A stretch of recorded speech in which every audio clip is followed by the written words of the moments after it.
Christmas time is a very interesting time of the year. And when we look at society and we look at kind of how things are going, the big emphasis is, what can you get for Christmas?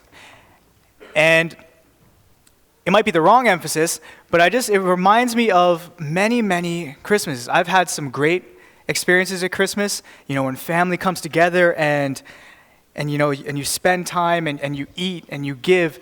And I've also had Christmases where me and my brother were not on speaking terms. And very quickly, we ruined Christmas for our family, right? And so there's lots of these different things, but Christmas comes with expectations, right? And we're good now, so that's, praise the Lord. But Christmas comes with a certain set of expectations. I am expecting that I will need to do a lot of running over the next week or so, because I'm expecting that I will be doing a lot of eating over the next week or so. For me and Edelweiss, all of our family on both sides is local, which means we go from meal to meal to meal to meal. And somewhere in between those, I'm going to have to find time to do some, meal push-ups, meal squats, meal something. But we're expecting that. Many of you have already seen, the gifts that have been wrapped, and we have these expectations. And what happens is, we have these expectations, especially when it comes to things like presents, right? And I remember thinking, of the different things when I was growing up. Some year you knew what you were getting. One year I definitely knew what I was getting because I had a deal with my mom in the summer. I actually asked her, I'm like, Mom, can I please have this? And she's like, no, we don't have, the money for that, and you haven't doing whatever. And I was like, but this can be my Christmas gift. And I know some kids have tried to pull that. And my mom was like, Kevin, it's July. And I was like, I know, but this can be my birthday and my Christmas gift. And so for Christmas that year, I knew what I was going to unwrap was the thing she bought me in July, because she rewrapped it for me, right? And so I got exactly what I was expecting. I was like, oh, wow! But I remember there are other years where, I didn't get what I wanted. And growing up, I would like to think I've changed, but growing up, I was definitely very self-absorbed, very kind of moody and pouty. And there was a show on TV called Beast Wars. And it was about Transformers. I saw Jaron put his hands up in the back. And it was about Transformers that pretended to be animals instead of pretending to be cars and stuff. And I remember they had an Optimus Primal Transformer, and he could transform into 3 different things, right? And normal action figures were like this tall, he was like this tall. And he could turn not only into a robot, but also into a plane. And he was bright orange, which made no sense, but it was so cool. And I remember, this is what I want for Christmas, this is what I want for Christmas, this is what I want for Christmas. And I did not get it. And for a short amount of time after this, my parents decided to stop bothering to try and give us gifts. Because me and my brothers, we'd get a gift, and if it wasn't what we were expecting, if it wasn't what we were desiring, I was the pouter, he was the one that would throw tantrums, and so together we'd be this whirlwind of disappointment and anger while my parents watched as their joy of giving us gifts vanished. And so the thing is, your expectations, right? Your expectations are important. And there are some people that expect huge gifts. Hopefully they're not on your lists. Hopefully there's no one on my list because I am broke this Christmas. But for those people, something I always do every year, this is actually my 3rd year preaching on kind of the Christmas weekend in a row, twice at College Park and then here, is this is what I do. Neiman Marcus. Neiman Marcus, for those of you who might not know, is a very, very fancy department store that I'm not totally sure that I can afford to even enter. I definitely can't afford to buy anything in there. But Neiman Marcus, what they do is every year they give out a gift catalog. And part of the gift catalog is something called the fantasy gifts. And they're very interesting. One year, because I've used this almost every single year. And last year, I believe you could buy an NFL end zone for your backyard. Just the end zone. Just the rectangle. They would paint it somewhere in your backyard. You could also buy a tour of, a bunch of English castles and all sorts of these things. So it always comes up with some ridiculous things for the person that already has black socks. And so the first thing, so for some of you that, have put it off and you've been struggling, I'm hoping that maybe this might be helpful to you. And so the very first thing is, have you ever thought, you know what? My fridge is so boring. No? Well, for those of you who do, or if someone in your life thinks that, that stainless steel just isn't cutting it anymore, I present to you the Dolce & Gabbana refrigerator. It is stainless steel in construction. It doesn't look very big. I'm sure it's bigger than the picture. But the reason why it's fancy is because it is painted by a bunch of people that I cannot pronounce their names. And if you can't pronounce an artist's name, you know it is expensive. And so, how expensive? Well, this is for that person on your list that only gets their leftovers from the keg and only drinks the finest of Fuji water. $50,000 each. This is the cheapest gift in this section of the catalog. However, sometimes, you have someone on your list that they don't really like staying home. They don't ever do leftovers. They like to hit the open road. They like to travel. They like to see places. And so for that person in your life, whether they, just enjoy being out in the open, whether they enjoy driving, I present to you another option.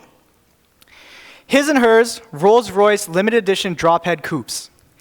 This is the convertible of the Rolls-Royce that you drive yourself, which a lot of people, that doesn't make a lot of sense. But if you like driving, and you like driving quickly and expensively, this V12 combo, so what you have here is you can get, it's His and Hers, right? So I don't know if it's blue and orange, I don't know how those work, but basically you each get your own car, because who wants to actually drive anywhere together, right? And so you have this car. And so if you decide, for the person in my life that loves the thrill of the open road and the open sky, this will set you back $439,625 each. But you know what? There are people that we know that they are not, it's not about the journey. For them, it's about the destination. And why do I want to bring 3 of my friends along in my car when I would rather hang out with 300 of my friends? And so, for those people on your list, I present to you the New Year's Eve Times Square party for 300 people at the Knickerbocker Hotel in Times Square. What this gets you is a bunch of fancy things that I also can't pronounce. I'm assuming that's expensive. 150 rooms in the hotel, and a clear view of the ball dropping on New Year's Eve.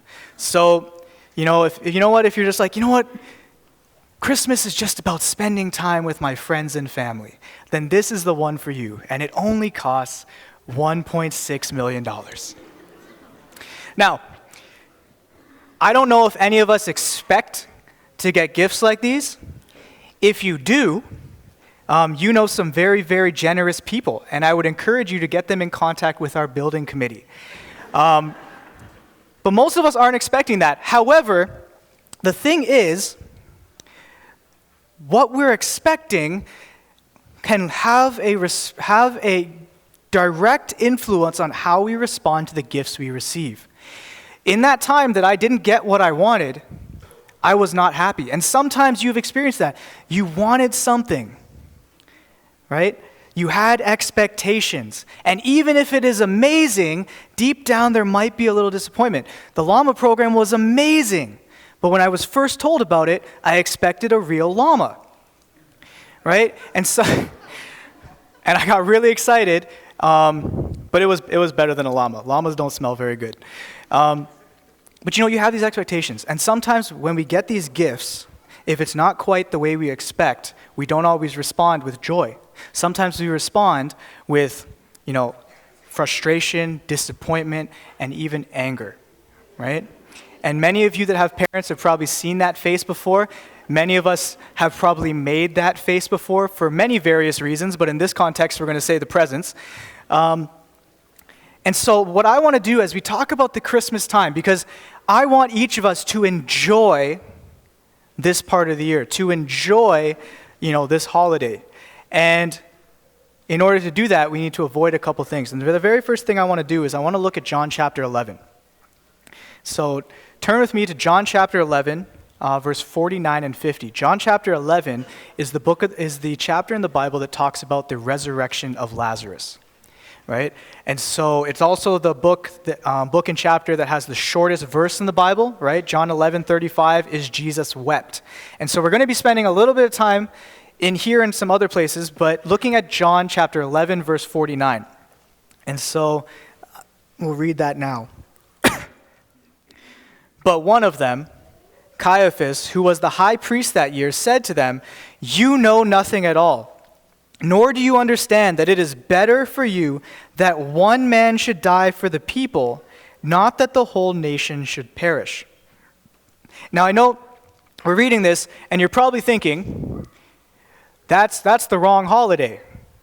We're supposed to be talking about Jesus' birth. Why are we talking about his death? We're supposed to be focusing on him as a baby. Why are we focusing on things that happened when he's in his 30s? And the reason for that is because they got to that point where they were going to say something like that, mainly because they misinterpreted the point of Jesus coming. They misinterpreted why the God of the universe would come down and be a human. And so, obviously they were smart people, right? And so, how does that happen? And so I just want to look at a couple things. The first thing is we're going to go to Isaiah chapter 9. There is lots of prophecy about the Messiah, about the coming Christ in the book of Isaiah. And in Isaiah chapter 9, verse 6 and 7, as you have heard part of it in the scripture reading video, it says this: "For to us a child is born, to us a son is given, and the government shall be upon his shoulder, and his name shall be called Wonderful Counselor, Mighty God, Everlasting Father, Prince of Peace. Of the increase of his government and of peace there will be no end, on the throne of David and over his kingdom, to establish it and to uphold it with justice and with righteousness from this time forth and forevermore. The zeal of the Lord of hosts will do this." So a lot of times when they are reading into this idea of the coming Messiah, they misinterpret the reason why Jesus is showing up. And so they look at it and they're like, okay, it's talking about the government, it's talking about how he's going to sit on David's throne. And for the vast majority of the people living in Jesus' location at Jesus' time, they were expecting him to come in as a king, to come in as a military leader to save them from the Romans. And this is what conditions part of their thinking. I'll give you some context. If you think about the Israelite nation, the Jewish people at the time of Jesus, they started, obviously, as the children of Israel. Israel was a real person. His name was changed from Jacob to Israel. And then they moved to Egypt, right, when there was the famine, when Joseph protected the whole family and basically the whole world. But as they grew into a large family group, into what you could call a people and a nation, Pharaoh realized, hey, they are getting too strong, and so he enslaved them. So at the conception of the Jewish nation, or at the kind of when they start becoming big enough to be called a people, they started out in slavery. And so they spend hundreds of years in slavery. And then we know the Exodus happens, right? God parts the Red Sea and marches them out into the wilderness. And the conquest of Canaan, which I actually talked about in my last sermon, and then leading up to Saul and David and Solomon, right? The establishment of the kingdom of Judah and Israel. The problem was they wouldn't consistently follow God. So even during the time of the judges, the reason the judges showed up, this is pre-monarchy, the reason the judges showed up is because the people of Israel kept getting occupied and taken over by everyone else around them. Then finally they have a kingdom and they're like, yes, that's done with. But because, again, they do not submit to the will of God, now all of a sudden, starting in 750 BC, they spend almost the next 600 years occupied by the Assyrians, the Babylonians, Medo-Persia, and the Greek empires. Finally, after hundreds of years of being occupied and being, this kind of subservient nation, in 143, we have the Maccabean Revolution, and they get to rule themselves again. But it only lasts for about 80 years.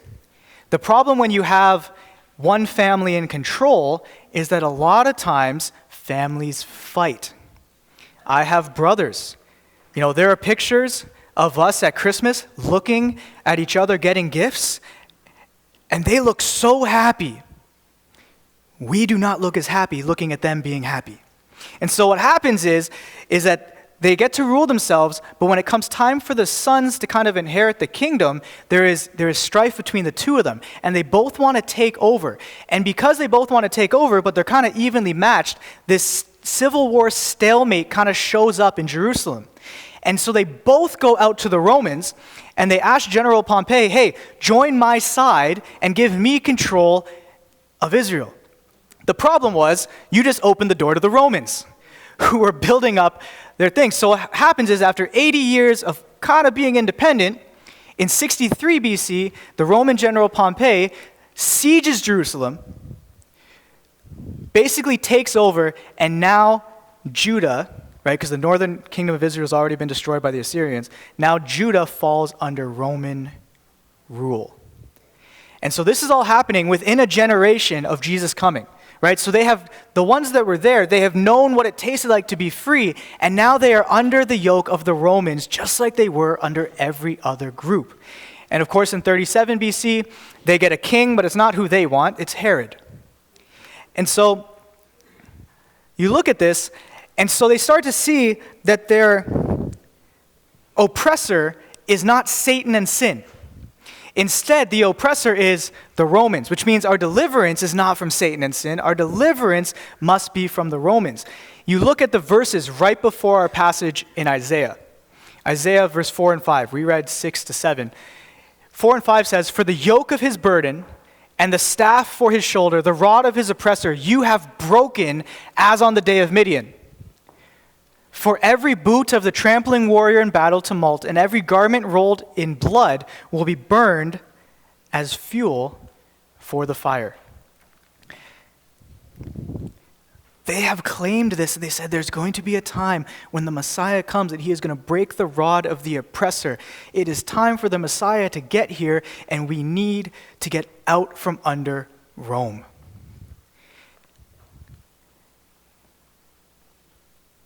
And so the deliverance that they were seeking, the expectations they had about the Anointed One, about God who came down into human flesh, was not about saving us for eternity. It was about we need to get back on that throne. And so when Jesus showed up, he didn't match that, right? But there were other people that also interpreted it in the same manner. And one of those people was King Herod.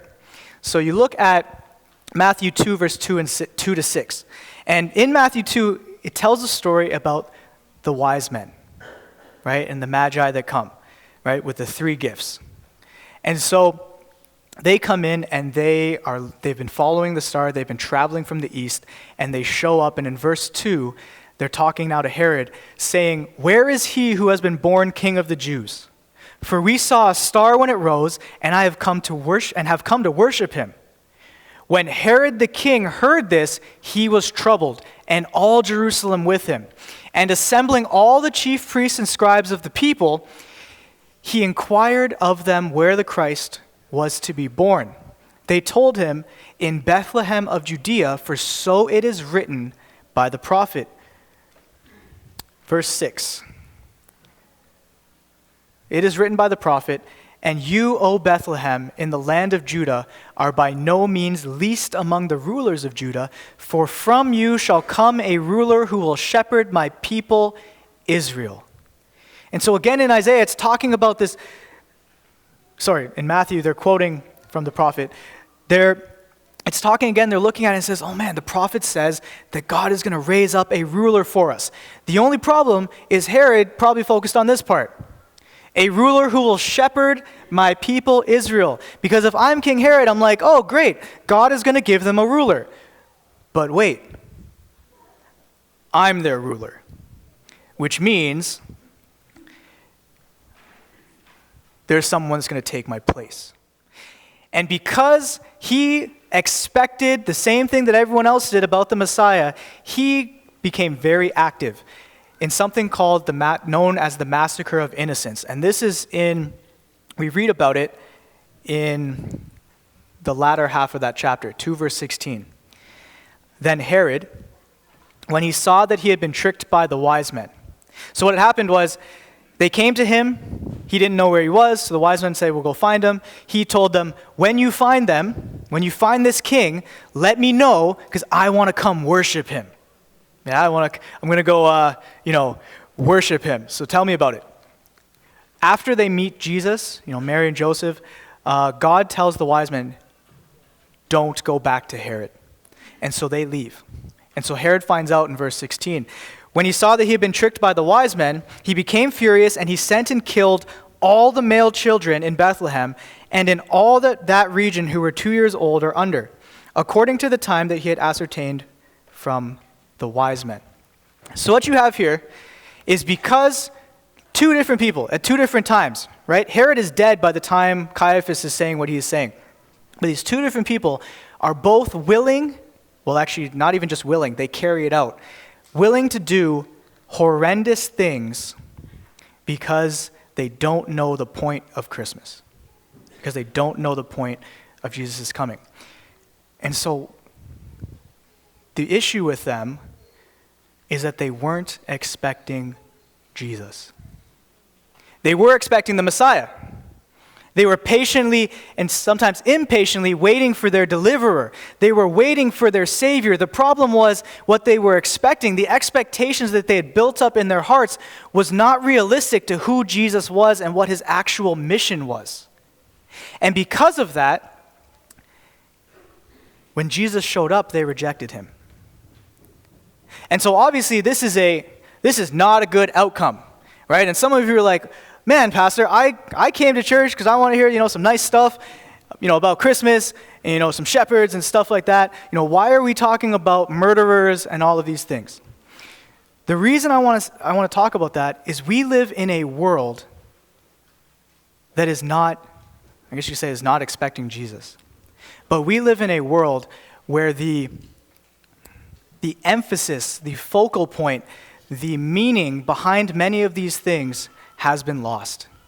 And just like them back then, if the meaning of why we do things is lost, if the reason for our actions or our expectations are not meeting reality, what happens, and we've seen it time and time again through history as Christians, we will start doing things outside of God's will. And as we've seen in the Bible, and as we've seen through history, and as we know as time continues, that doing things out of God's will does not end well. And as your pastor, and I'd like to say friend, I want to make sure that your Christmas, your week, your month, your year, your lifetime ends well. Actually, I want to make sure it never ends at all, if you really think about it. And so we want to avoid this, right? Because just like then, right now, the world, and sometimes you can say those in charge, do not have a good understanding of why Jesus came. So, how do we avoid that? Why weren't they expecting Jesus? How do you get to a point where God himself shows up and you are ready to kill him, right? And this is the big reason why. They made it about themselves. So many times.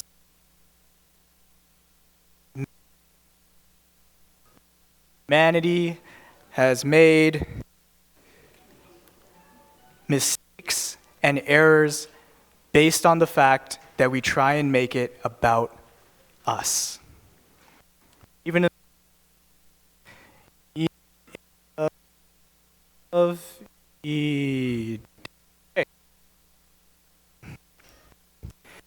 in the Garden of Eden, what we ran into was the fact that we started focusing on ourselves and how we can make ourselves better than how God made us. And so what happens is, in both of these situations, Herod and Caiaphas, is that they started making it about themselves. And if you look at it, the verse before Caiaphas' words, right, before he says, it's better for one to die than all of us, this is what they're talking about. If we let him go on like this, everyone will believe in him, and the Romans will come and take away both our place and our nation. It's ironic that they didn't accept their deliverer so they could keep the little bit of power given to them by their occupier. And so many times we don't accept Jesus because we want to hold on to the little bit of power, prestige, or material things that our occupier Satan has lent to us. And we know that for the future of those people in Jerusalem, that eventually the temple and everything there was burnt down by those same oppressors. And it is a reminder to us that these little things that we hold on to will eventually burn down, whether physically or literally, or those are both the same things, whether symbolically or literally, by our oppressor. And so, the question is, what were you expecting? Right? Because what they made a mistake in is they made it about themselves. The Messiah was not coming to save them from their own sin. The Messiah was coming to give them more power, more esteem. Right? For Herod, the Messiah, he didn't accept the Messiah because of acknowledging his faults. He tried to kill him because he wanted to maintain the status quo. Jesus came to shatter the status quo because he knew that the status quo led to eternal death. And Jesus loved, and God loved you and me and us so much that he said, that is not the future I have planned for my children. That is not the ending to their story. I love them too much to leave them with Satan. And so out of that love, he sacrificed everything for us. Because a lot of times when we talk about Jesus' sacrifice, we focus on, okay, he died, right? He was dead for a couple days, died on one first day, rose on the third day. He wasn't even dead that long. He was tortured, and I'm not downplaying that. When you go into the specifics of how he was tortured, most of us would never make it through that. That would have been our execution. But even that, wasn't that long. But the most amazing thing is that the God of heaven gave up heaven to save us. Right? He gave up being in the presence of his Father, the perfect presence of God. He gave that up to be in the presence of sinners and filthy human beings. He gave up the adoration of angels to come down and be spit on by human beings. And he didn't just come down, die, and go right back up. He spent over 30 years in our filth, starting out as a baby. Babies can't even control when they go to the bathroom. He controlled the universe, and now he wasn't even in control of his own bowels. And he gave all of that up because he loves you. Because he loves you. And so we do a disservice to ourselves when we make, the Christmas story, the incarnation, or even our Christianity, when we make it about ourselves. And so the first thing, you want to enjoy Christmas, you want to enjoy the Christian life, the very first thing is making Jesus the center of that. And taking out our agenda, our expectations, our, sinful passions and desires. When we remove that, then we can see what God has done. When we hold on to that and we keep these expectations that following God is going to be exactly like this, following God is going to be exactly like that, God's going to do this for me, he's going to make me powerful, he's going to make me rich, what happens is a lot of times we end up disappointed because our expectation is nowhere near the reality of our situation. And so what are you expecting? At this time of year, without fail, you'll always see the articles, you'll always see different things, and it's the concept of put Christ back in Christmas, right? And let's be real, the whole point of Christmas is Christ. That's what I've been trying to say this entire sermon. He is, if there was not for Christ, there'd be no reason to celebrate any holiday, because all of this would be useless. Because of him, we have joy that lasts all year round. Because we know Jesus was not born on December 25th, right? We're not naive to that. That's a day that we pick to celebrate it.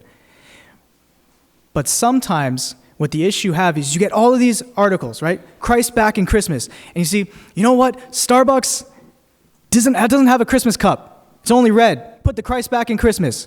They won't let us put a Christmas tree up here. Put the Christ back in Christmas. I have to say happy holidays instead of Merry Christmas at work. Put the Christ back in Christmas. But the thing is, what God wants more than to put Christ back in Christmas is to put Christ back in Christian. Because God is not trying to rule this sinful earth. God is trying to rule our hearts. When he came, he said, my kingdom is not of this world. Everyone misinterpreted that and said, oh man, we're going to use him. Oh man, look, he's feeding all these people. He can feed an army. He's healing all these people. We'll never lose a soldier. He's going to overtake all of this stuff. And Jesus said, no, I didn't come to save your sin-filled existence. I didn't come to make you the leaders of the status quo. I came so that you could have life and life more abundantly, and I came so you could have it eternally. And so many times we get caught up in all of these things, but it has to start in our own hearts. And so, I guarantee you, if you let Christ into your heart, and you let your expectations simply be what he has for you, and you remove your agenda, and you remove all of these plans that you have, and you just watch God work, I guarantee you, you will not be disappointed.